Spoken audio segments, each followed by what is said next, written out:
Welcome to Childcare Rockstar Radio. I am your host, Kris Murray.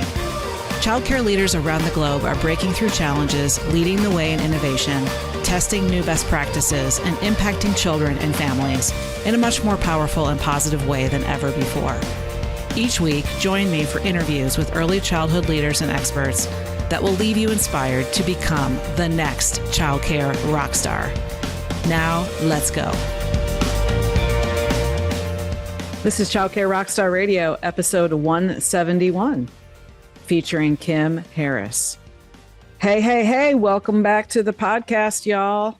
I am very excited to be recording this intro for an incredible episode with Miss Kim Harris, affectionately known amongst our fellow Academy members as Ms. BigUps, and I'll explain what that means here in a minute.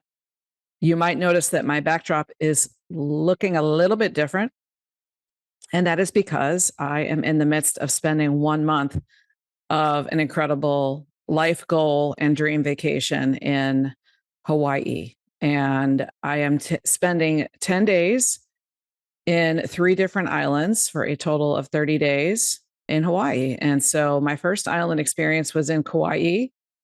My first time there, I had an incredible 10 days in Kauai, such a cool vibe, very chill vibe in Kauai. I just loved it so much.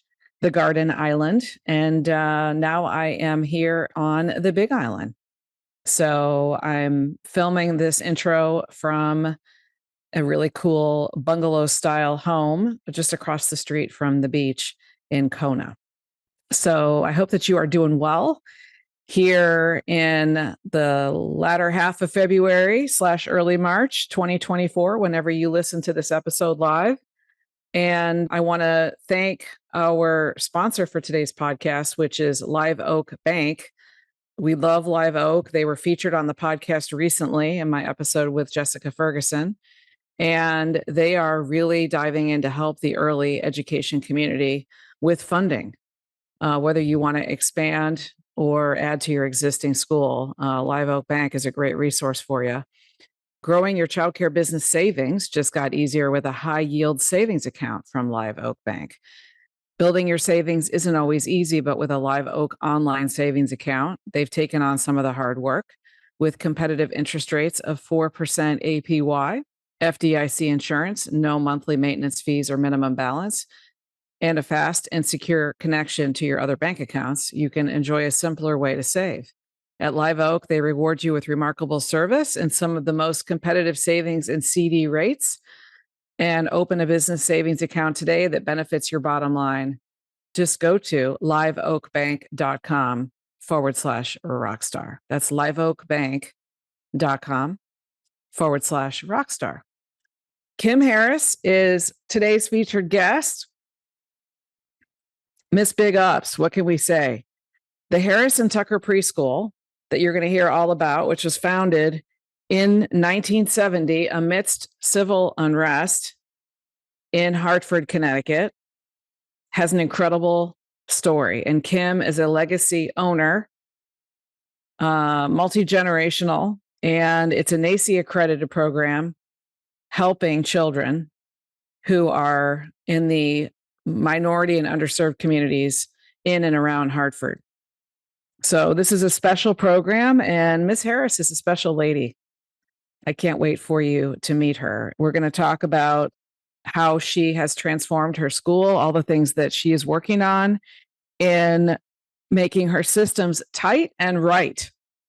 That's one of my favorite quotes from this podcast.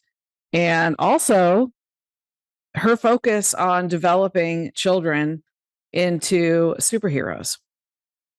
And she's got a superhero influencer vibe and platform that she's building out in the culture of her school.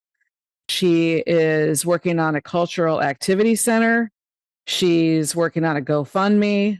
We're going to share her GoFundMe in the future in our social media and in the show notes of this podcast when it becomes available, so that we can all contribute if we feel to the children and the families in and around Hartford to make a difference for these humans. And She's working on change management. That's a very popular topic amongst childcare center leaders who have legacy or veteran teachers, been with them for a long time. Sometimes it's hard to get our older beloved teachers to adopt change in technology and to embrace some of the new ways of doing things in early learning. So she talks about all of that and so much more, and shares some of the systems that they're using in terms of tech to implement best practice in her school at Harrison Tucker. So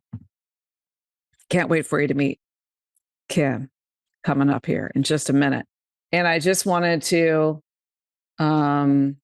share with you that the next episode coming up after this episode will be a solo episode. It's been a while since I've done a solo episode. That's how I started the podcast. Episode number 1 was a solo episode. And every now and again, I come in and I just talk about what's going on in my life and in my experiences.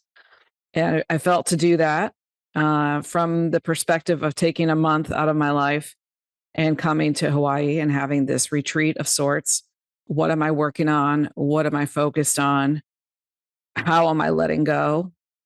How am I making sure to honor myself in the journey that I'm living and feel into my intuition through this time that I'm spending on these amazing islands? So I'm going to be sharing all of that and more on the next episode with you, on episode 172 that's coming out in a couple weeks. So stay tuned for that. I just wanted to give a little highlight of that coming up, and just hoping that you guys are well. This has been an incredible year for so many of us. What we're feeling and what we're experiencing in the early learning community is that things are starting to finally feel like they're getting, I don't want to say back to normal post-COVID, and it's been 3 years, 3.5, but we are sensing that people are by and large feeling ready to expand,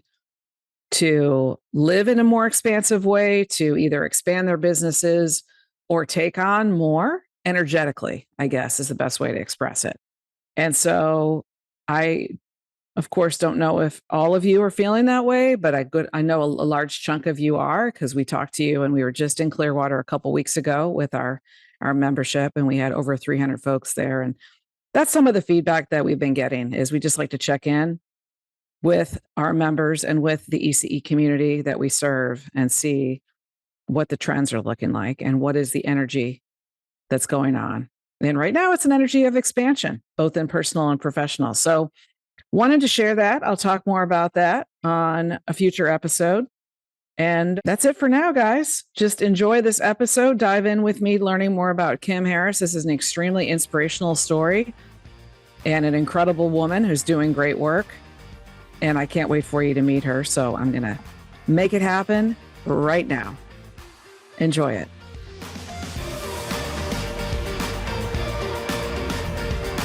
Hey now, welcome back to the podcast, y'all. I am very excited to introduce you to a pretty darn amazing lady and friend of mine, Miss Kim Harris. Kim, how are you today? Hey, Kris, I am grand. And just thank you. Thank you so much for all that you do. And just thank you for allowing this moment to happen. You're welcome. You're welcome. Thank you for taking the time. I can't wait to share your story, or have you share your story with the audience today. Where are you right now? Where are you sitting? So I'm in my humble office, and we are at the Harrison Tucker School, which sits in both the town of Hamden and the city of New Haven. We pay taxes in both spots. We are right on the borderline. Well, love the Harrison Tucker legacy and story. We're going to get into it today. And the great state of Connecticut. I have a lot of memories there as a kid. Used to go to the shores of Connecticut out by Mystic and I think Saugatuck. Yes. Connecticut. And so, yeah, a lot of childhood memories there. Tell us more about Harrison Tucker. How long has it been in existence and some of the ins and outs of the communities that you serve? So Harrison Tucker School was founded by my mom and my auntie, Pat Harris and Margaret Tucker, in 1970. The school is a product of civil unrest of the 60s. Those two sisters, I'm going to tell you, Kris, they really, because of all of that was happening in the struggles, because they migrated from the South, they just decided that they were going to take a different path and try to educate as many children as possible. But how do they do it in a form that would be conducive to the community, conducive to whatever licensings or certificates or educational background that they had to have? And they said they were going to do it. They were going to get everything that they needed to get so that they can be the best that they can be in educating society. So my cousin Karen Tucker and I, we have two locations. They sit directly across the street from each other. And this is because of a mindset of two Black women who came to Connecticut and said that they were going to make a difference and do the things that they were going to do. I think the biggest thing for them was how can we become an urban epicenter that services a lot of needs and grow the community. Right now, we have the capacity of 76. One site is an infant and toddler site. The other site is a toddler, preschool, and school age site. Okay. Just a lot goes on these corners over here. A lot. I love it. I love it. So being a legacy owner, being someone whose mother and auntie founded the school, what have you brought in your own secret sauce over how many years have you worked in the program? I mean, you probably came up with it because I don't know if you were like hanging out there when you were a kid. And so it's been part of your life this whole time, but tell me more about what your vision or what your, kind of your thing that you've wanted to bring to the school that you've been working on since you started. How long have you been the executive director / owner of the So school? my mother died. My mother passed away in 2005. Okay. So that's when I came on board. Okay. In that official capacity. Yeah. But in terms of being a part of it, I don't remember not being a part of it. Exactly. Yeah, I mean, as early as 2-3 years old, I remember having a broom and sweeping and doing those things. So I didn't think of it, Kris, in the sense of I was going to take over, or just like the whole legacy thing. That wasn't like that wasn't something that my mother talked about.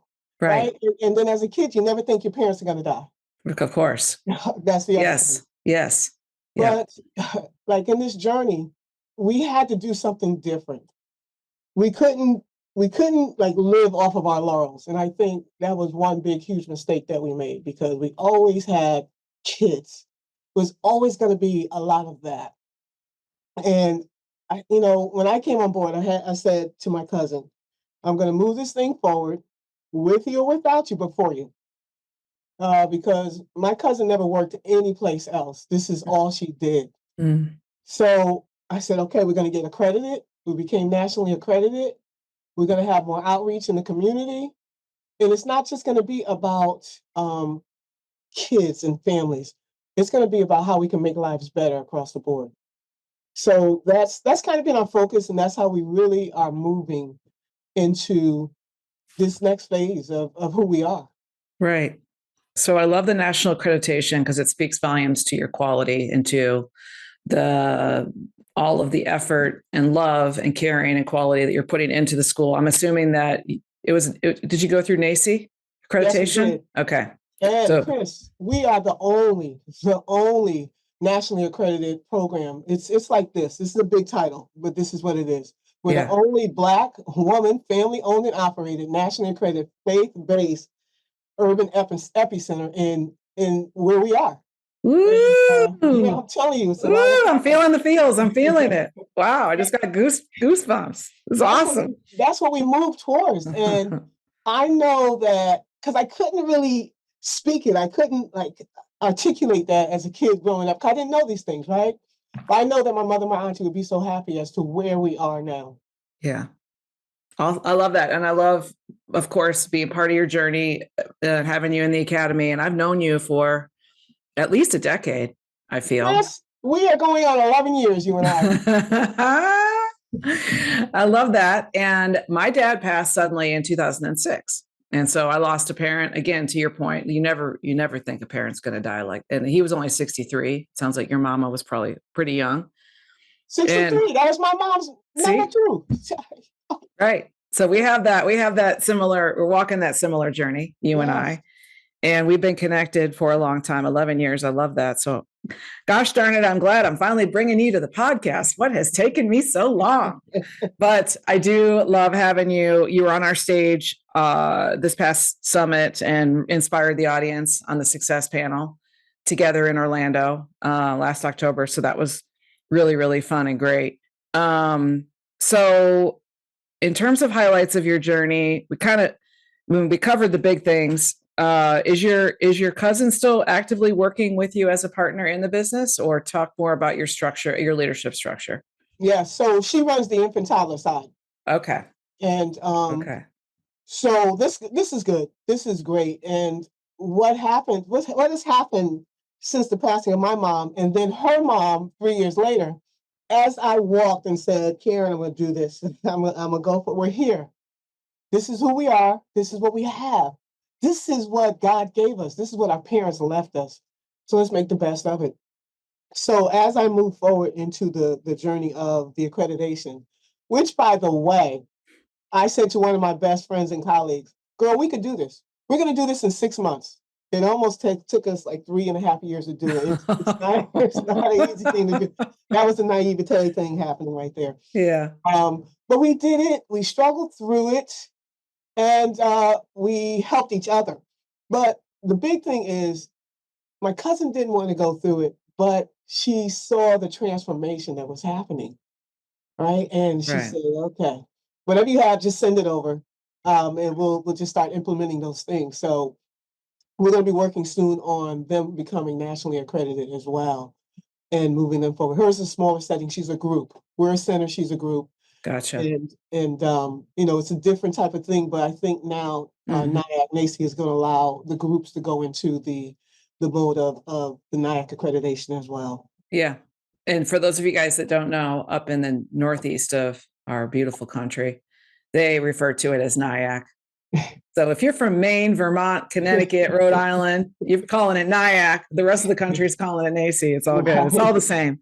Yeah. So you talked a little bit about what sets you apart in terms of your overall value proposition, your unique differentiation as being African-American owned, nationally accredited, all those things. Is there anything else in terms of features and benefits of your program that you are really proud of, or that you market intentionally, that it could be anything around an outdoor program, or your after school program might have some special stuff, or anything else where you're really intentionally marketing? So for us, it's the longevity piece, right? Nice. It's the longevity. I think that really sets us apart. We are so community connected with resources and the ability to help anybody that walks through our doors with almost anything that they may need. Our team, the values that we have, and like our willingness to stay connected and to stay educated. We're faith-based. And I think there's two big things that really set us apart in terms of our values. We walk our core values, Kris. We talk it all the time, especially after being in the academy. We've learned how to take it, shape it, and make it happen for us. So we talk a lot about our core values, and we walk our core values. And I think the other thing, and this took time, that really took a lot of time to value it, to do that, because remember now, I'm taking over from my mom's era. Lots of dinosaurs are here. Yeah. And change was like, ooh, pull my hair out. What am I doing? Stayed on my knees because the industry is constantly changing. Yep.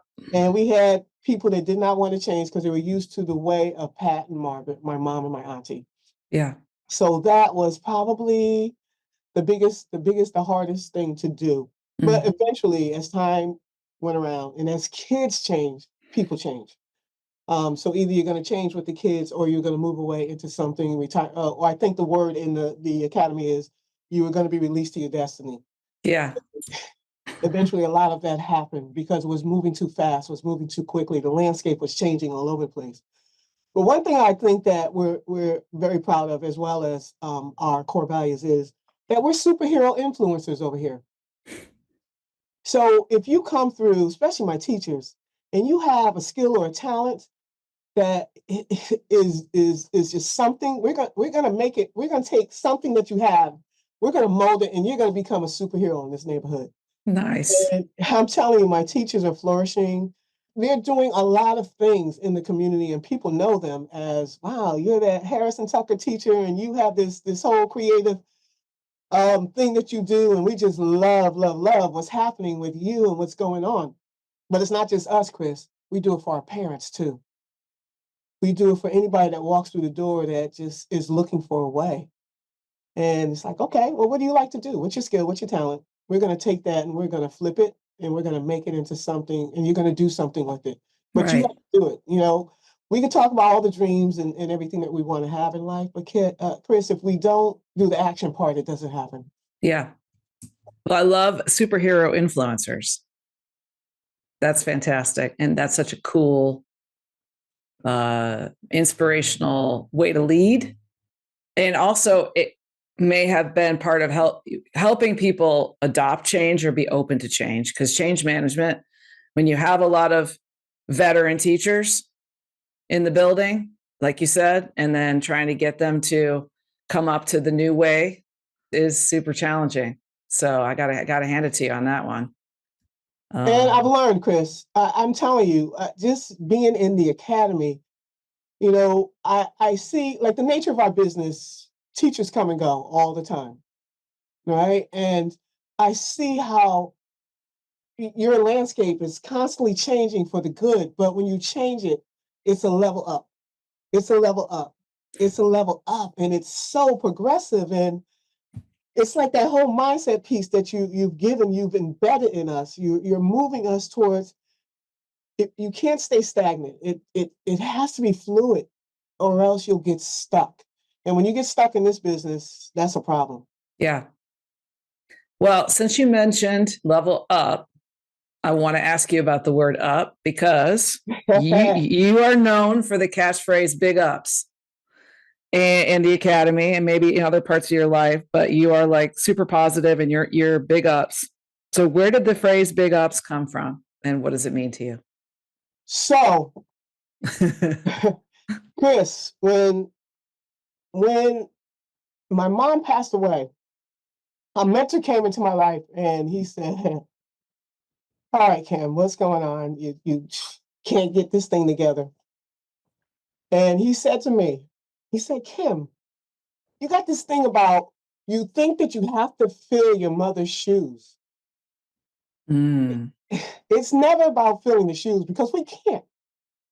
You can't fill your father's shoes. I can't fill my mother's shoes.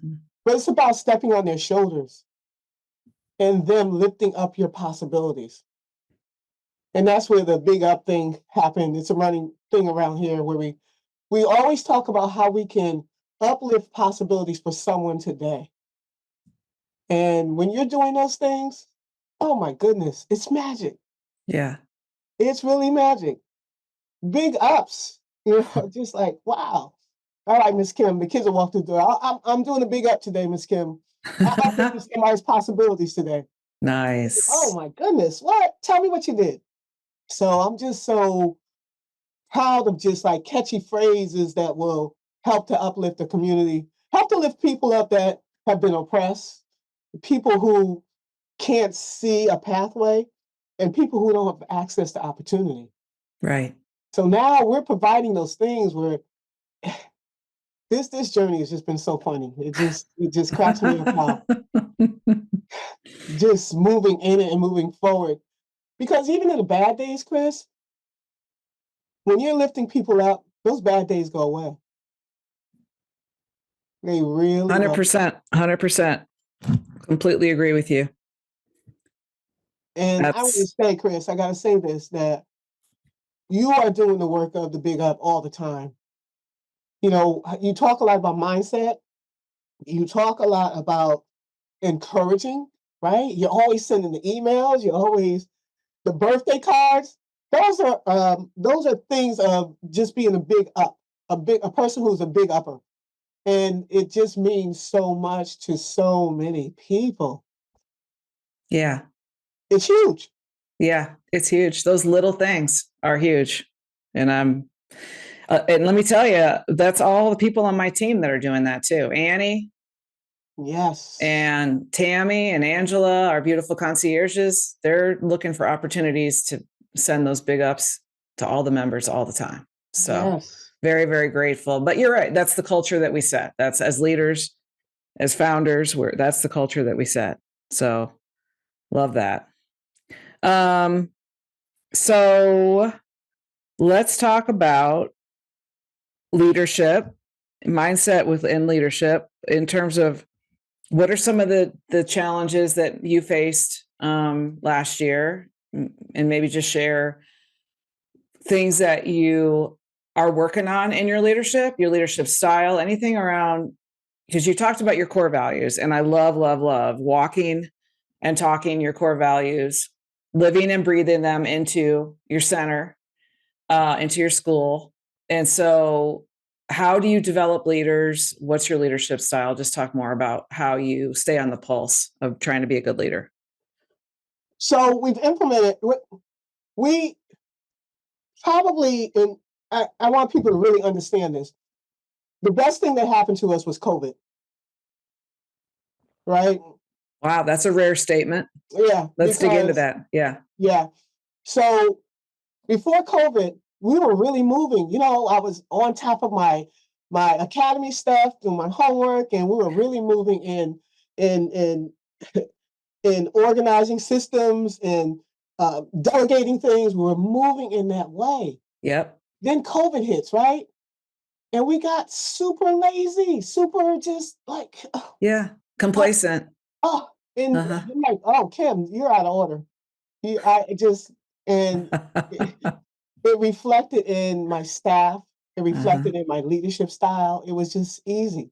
Y'all, this is not going to be hard. We're just going to come. We're going to service the people, because we never shut down through COVID.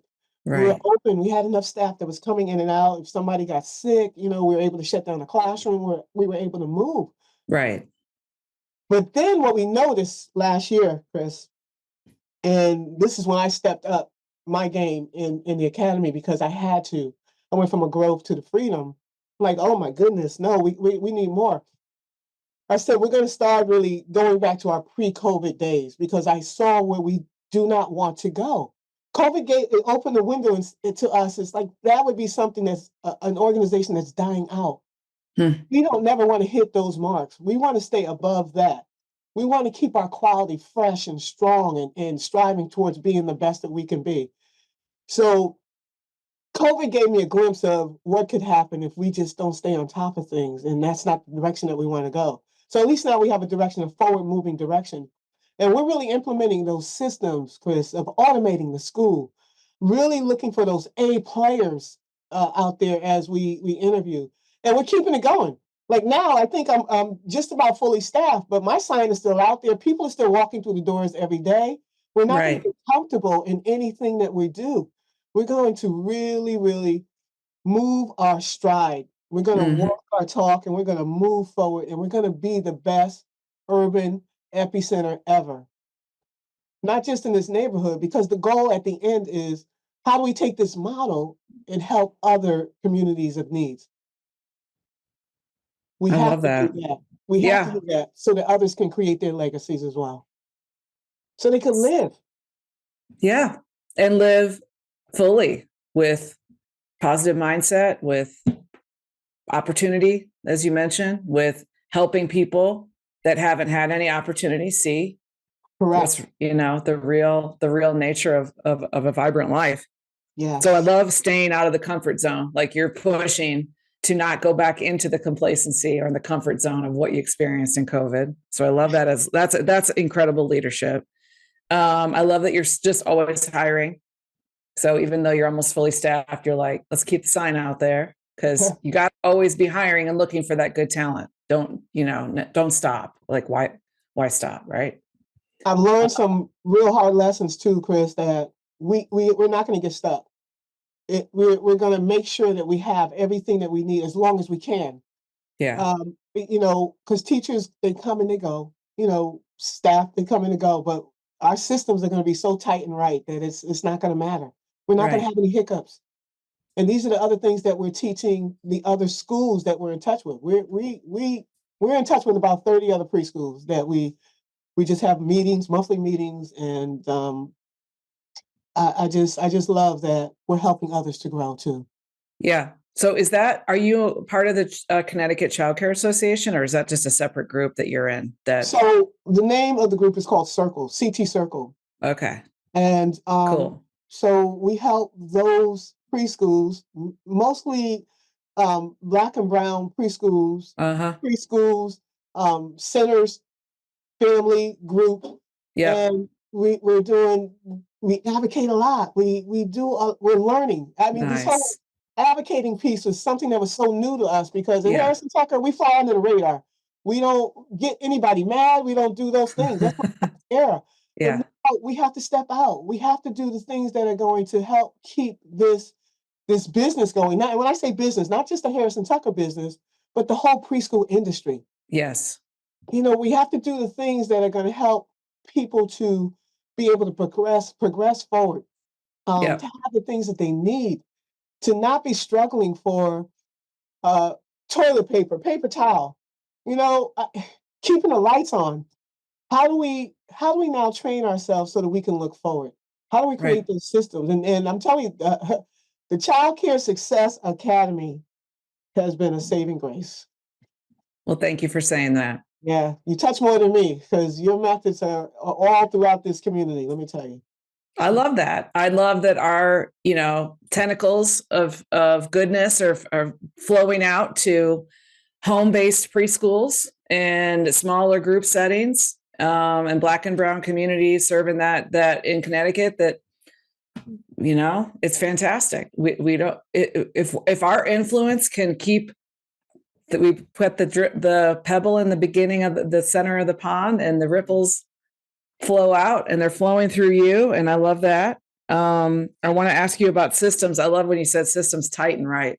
That's pretty great. So what do you do? Are you using systems where you're doing more old school pen and paper binder systems, or are you using technology in the program? Talk more about any platforms or just methods of how you're doing in your systems creation. Yes. So definitely line leader, childcare CRM. Okay, cool. Love it. We're there with that. We're using Learning Beyond Paper. Awesome.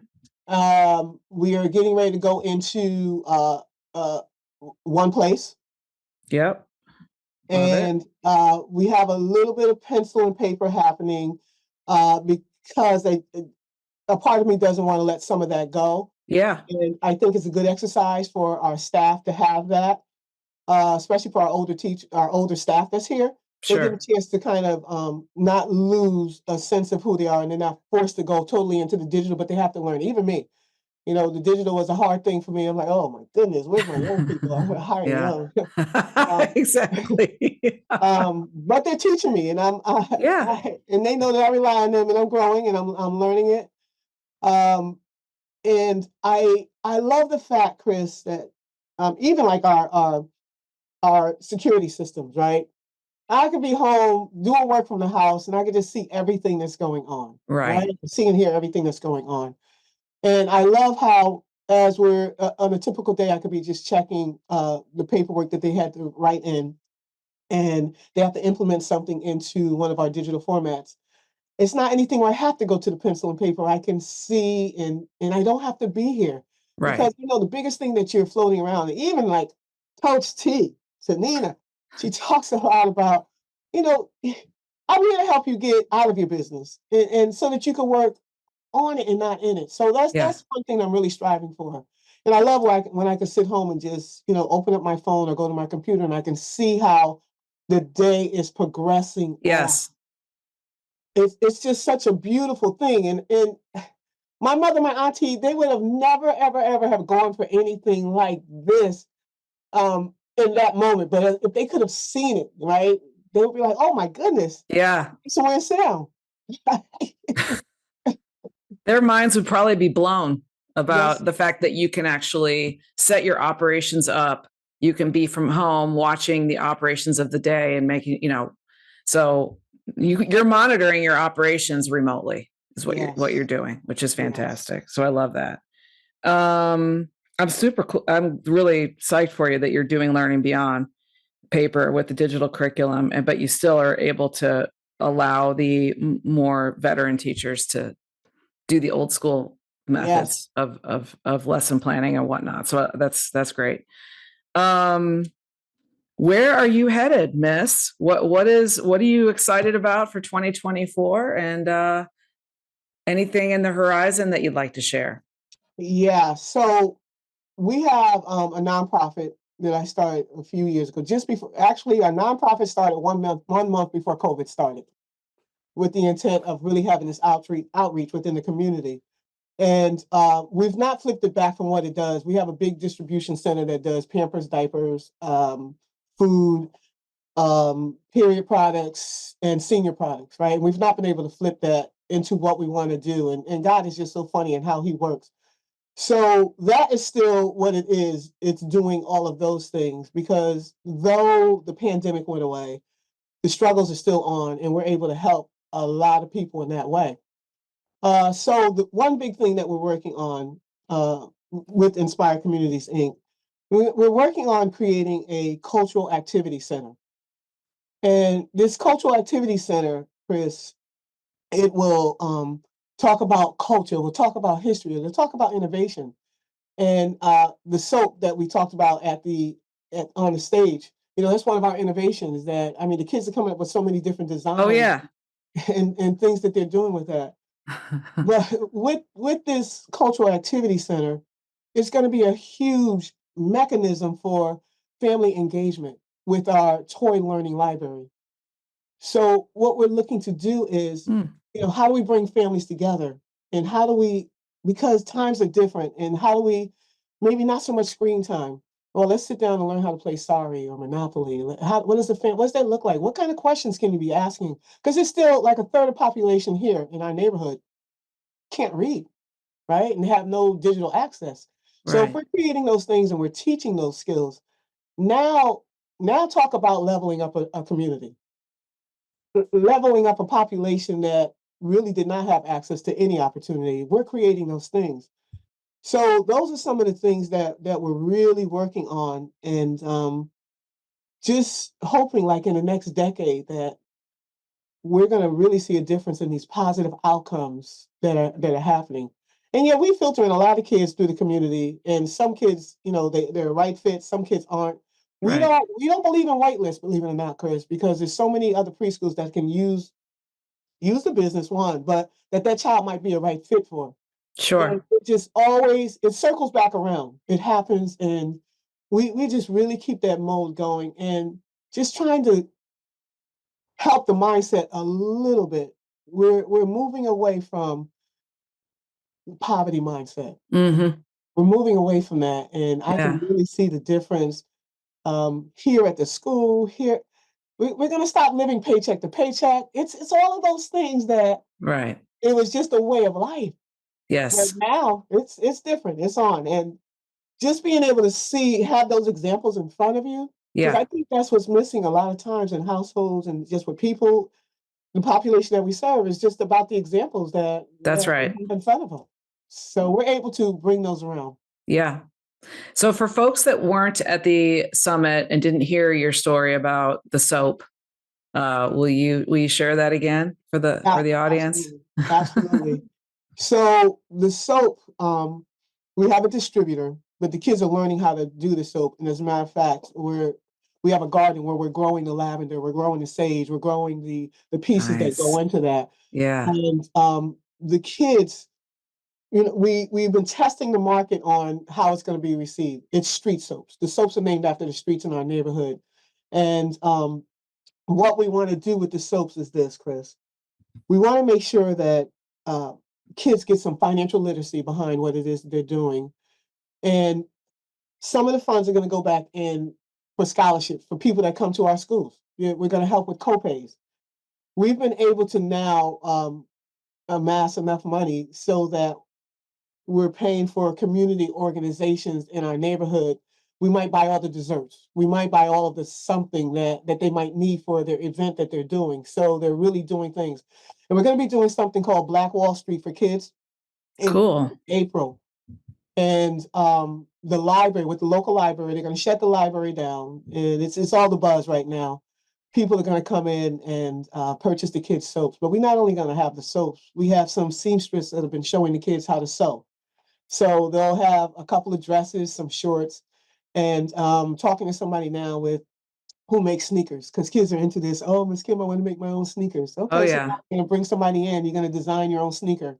Nice. So once again, something that speaks to their culture. Yeah. It's something that's innovative and something that gets the mindset just thinking about, I can do this. That's right. We're uplifting possibilities for someone, Kris, who is going to not leave this neighborhood, but come back and work at Harrison Tucker. It's such an entrepreneurial spirit. I love it. You're basically fostering them at such a young age, not only to have financial literacy, but to be entrepreneurs. Absolutely. It's cool. And, Kris, my cousin's the primary. We got custody of our great nephews. They are now 11 and 12. And we had them since 0 and 1. And I'm like, oh my goodness, raising kids all over again. But Eli Jade and then her granddaughter, Corinne, we have been able to, it's beautiful to see because they're now cleaning the floors, they're doing all those things, and they have such this thing about their own businesses, their own everything. They're looking at different avenues in different ways. And I'm telling you, when kids have examples, and when you're doing things around them, that's what keeps us up at night, really. It's like it's a beautiful thing to know that this next generation that's going to come and take over for you, they have a chance. Because, Kris, the 9 to 5 is not going to cut it anymore. It's not going to be enough. So now they got a chance to go ahead and do their hustle. And that's what we teach all our kids here at the school. You have a chance to create your hustle, create your legacy, and to keep it going. Nice. Love it. All right. I want to ask you the classic question for the podcast. I haven't asked this a lot lately, but I'm feeling to ask you, how do you define a childcare rock star? Okay. All right. So here's what I think about it, Kris. I think when you arrive at the status of childcare rock star, you've helped to create a movement, right? This movement, to me, it's different for everyone, right? But for me, the movement would be community transformation or transforming a community, right? Because you can't inherit it and you can't buy it, being a childcare rock star. But you can work hard at becoming that and being that, but it takes others. You got to have other people around you. And that's what a movement is about, right? Having people around you that believe in what it is, the cause is, or believe in what the ideal is. And it's something that you have to earn. So no matter what I got, I don't care. I inherited this from my mom. I still have to earn it. Yeah. To be a childcare rock star, I have to earn it. And it's a movement that just moves us all forward. Ooh, I love it. Got all the feels right now, Miss Kim Harris. You are something else. Any final thoughts for our audience before we say goodbye to you today? This has been an incredible conversation. I have loved it so much. And you are very, very well loved in the Academy. I hope you know that. Thank you. Anything else you want to share today? Just, reach out and let's just keep this whole thing of Big Ups happening. You can reach out to me at BigUps 412. 412 is our address over here. Oh, so nice. BigUps 412. Hit me up and let's get that thing going where really uplifting possibilities all over the world. Kris, could you imagine?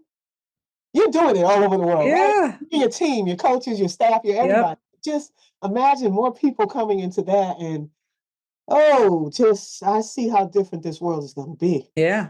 We've got even more of a global reach than we even did 6 months ago. We got New Zealand. I'm going to Australia. We got Peru. We got the UK, of course. So is the BigUps 412, is that at Gmail or is that, Correct.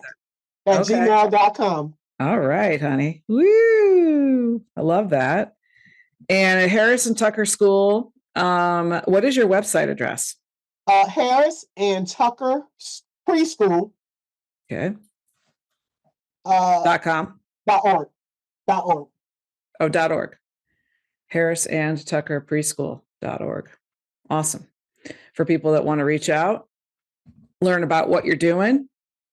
BigUps412 at Gmail. Kim Harris, you are a superstar. You are a childcare rock star. Thank you so much for being with me today. This was a really special one. Thank you, Kris. Oh, love you, girl. Love you too. Thanks, everybody. Let's go make an impact in our communities and change the world. Thanks, Kim. Thanks, everybody. Take care and God bless. We'll talk to you next time. Bye-bye. I hope you liked this episode of Childcare Rockstar Radio. If you did, please share it with someone you know and help spread the word to your friends in our industry and on social media. Childcare business success is my passion, and I am honored to be on this journey with you.